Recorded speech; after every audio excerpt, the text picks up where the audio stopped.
Good morning, guys. How are we all doing? I am Dan from Trading with Dan. This is our Bitcoin morning update. Apologies for the lack of update yesterday. I slept in the morning. I'm a bit under the weather at the moment, so I think my body just needed more sleep. Yeah, probably just a case of the man flu, maybe some mild tonsillitis or something like that, but at least I've got my voice. I didn't have my voice a couple of weeks ago, but yeah, I've got my voice, so that's all okay. It's just my throat hurts when I talk. But anyway, so yeah, we shall go straight over to those Bitcoin 4-hour charts where we are creeping ever so closely, what was that beep? Ever so close to our all-time high, which we have this line in just in here, about 65,000. If we go along back to where we were, yeah, it's pretty much about there. 65,000, the all-time high. Obviously, with the the amount Bitcoin has been moving and can move. It seems like it is a formality. It seems like it is even less than a stone's throw away. So would be a bit odd for that not to be taken out. Plus, we don't believe in double tops. So there we go. But yeah, obviously Bitcoin looking bullish. Like I said, at some point we've got to expect a retracement, but is anyone's guess where that retracement comes from. And my guess would probably be anywhere between it will come between basically 68 and deep 70s. That would be the range I'd expect it to come from, anywhere within that range.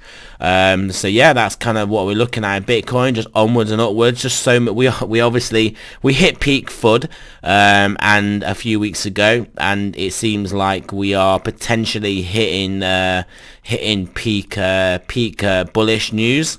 So yeah, maybe at some point we are going to have to expect a pullback and the news cycle to turn again. It is interesting watching the news cycle and how it works. It's just one of those interesting facts, interesting things.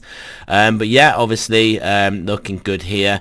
If we also go over to the Ethereum Satoshi pairing, it's getting slammed. It is getting slammed. Wait, we're on the wrong chart here. Over this one here, it is getting slammed. Obviously not keep. I mean, Bitcoin's literally just not doing anything in the dollar values. Sorry, Ethereum is just not doing anything against its USD pair, whilst Bitcoin is going up. Obviously, hence it's been a derivative of those two. Is basically coming down. But yeah, if we do look at a wider range, a wider sideways trading range.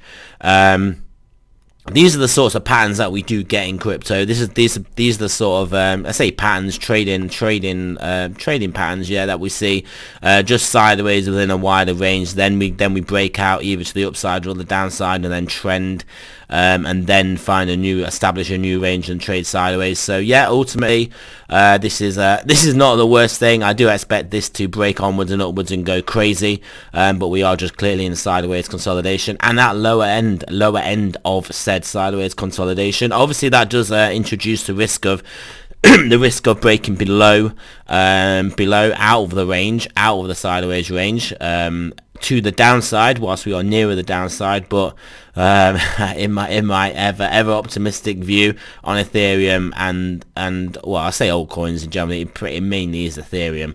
I do think this has got a lot to go, and yeah, Bitcoin has just taken the reins, understandably, with its with the Bitcoin centric news that has obviously been circulated, not circulating, but actually happening. Obviously, the ETFs and whatnot. Bitcoin dominance as well. This obviously is an indication of the wider altcoin market, getting absolutely trolleyed as you can see all the way from this low level. Still, like I said though, trend is down. Will we put in a lower high relative to this high here? Well, I'd say possibly. Hopefully is realistically the word I've got to go for. But could we just continue onwards and upwards? We could do. It just depends how wet and wild and aggressively moving Bitcoin wants to get. So let's now have a look at those stock markets. This is pretty much what we were expecting, what we're looking at. Obviously, a nice initial pullback, basically a forward check, a back check, and then a paycheck breaking breaking through this resistance, obviously went into a 409 for a bit of sideways, but yeah, I mean, we were pretty much looking at this to have bottomed and just going to make its way onwards and upwards to new all-time highs, which we're not even far away from in our I'll repeat it again, our Ludwig von Mises crack up boom. Nascoin as well, again, just showing strength, which is interesting. Nascoin showing this strength because we do have the 10-year still moving onwards and upwards. But what I will note, this is not our typical 10-year move that we've been having, because it is now in the context of the dollar actually still looking weaker and breaking down. The dollar obviously had been following the dollar and the 10-year have been trading quite closely together. Obviously the dollar, the 10-year bond just being discounted, future discounted dollars, so basically is the dollar just in the future. But yeah, we are seeing a breakdown on that, potentially indicating more inflation in the longer term, obviously hitting the 10-year bond yields, whilst not obviously affecting so much the actual present value of the dollar. And then also don't forget, this is the DXY, it is against a basket of other currencies. It is not the relative value of the dollar. If we do want to look at the dollar against real things, and I think for now we have to exclude precious metals now. I think basically what precious metals are, especially particularly gold, is the central bank's barometer of inflation. When gold starts to go haywire, that is sort of the traditional traditional signal that inflation is on the rise, and then the central bankers have to answer tough questions. So that is the market they choose to target in their Politburo style market manipulation with their paper contracts and all that cool stuff that the central planners a few days ago, maybe it was about a week ago, I was trying to think of the word when I was talking about Politburo, etc. It was central planners, that's what I was trying to remember.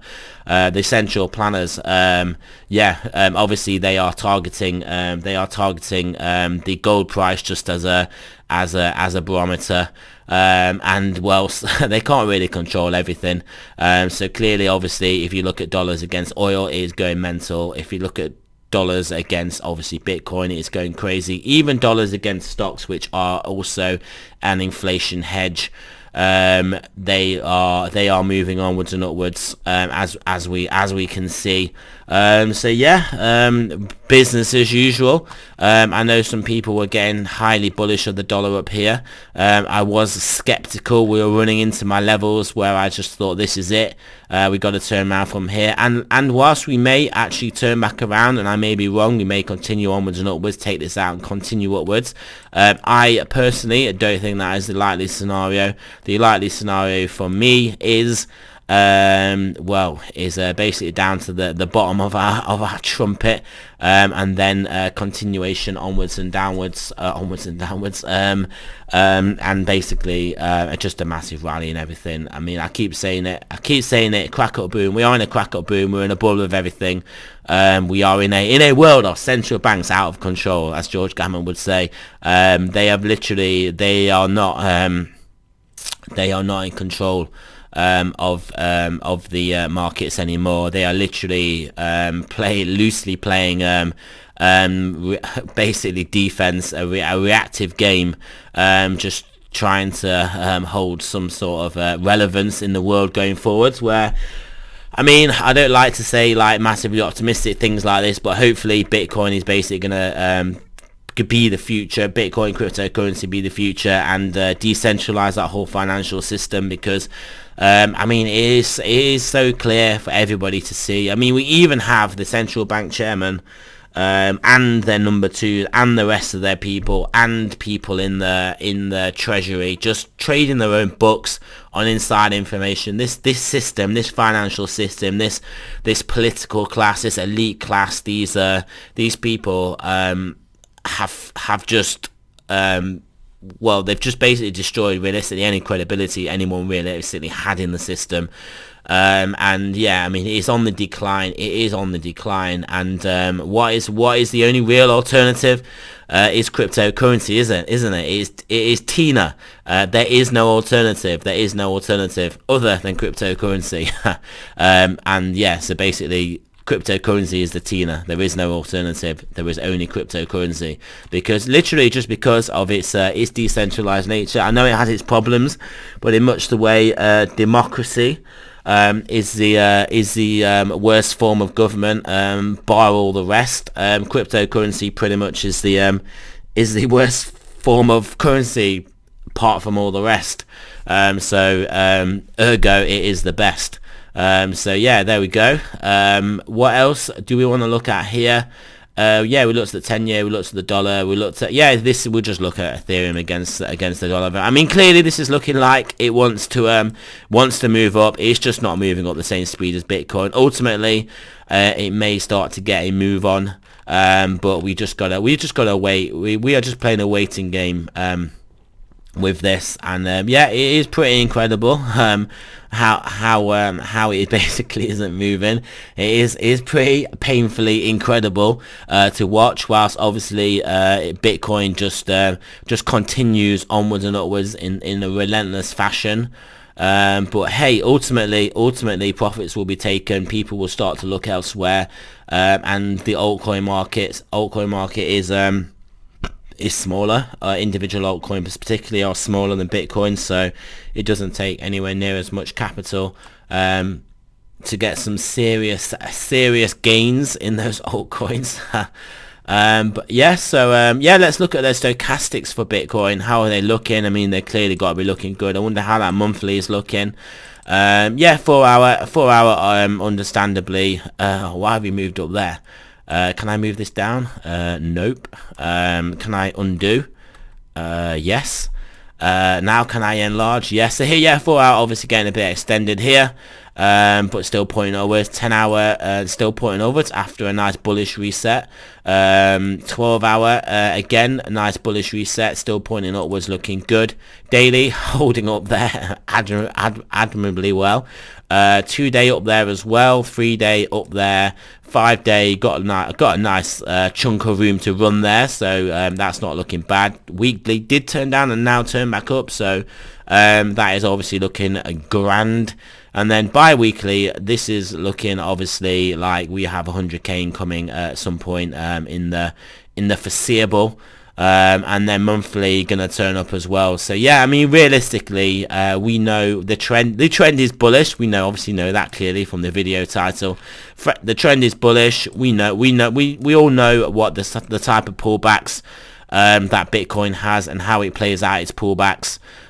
So we are expecting that. We know it's coming at some point. It is just a case of from what level, and then when that pullback does come and the dust settles, that will be that will obviously be a BTFD opportunity, and then onwards and upwards to 100k, maybe even 150, maybe even 200k. And I say 200k just on the basis that in my whole time in cryptocurrency, all the price of Bitcoin does is just do more than what I expect, both to the upside and to the downside. So the fact that I don't expect necessarily 200k Bitcoin, the fact that I don't expect it maybe is a reason why we may get it. So yeah.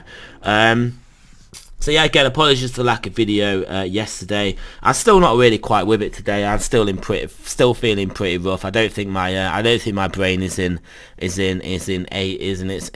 A game. So yeah, apologise if this video was like a bit scatty in nature. But yeah, like I said, I'm pretty ill at the moment. Probably just man flu, but hey. It is what it is, so apologies for that. Thank you for listening though, guys. Remember, this is not financial advice. I'm not a financial advisor. Always do your own research, and I shall speak to you guys soon.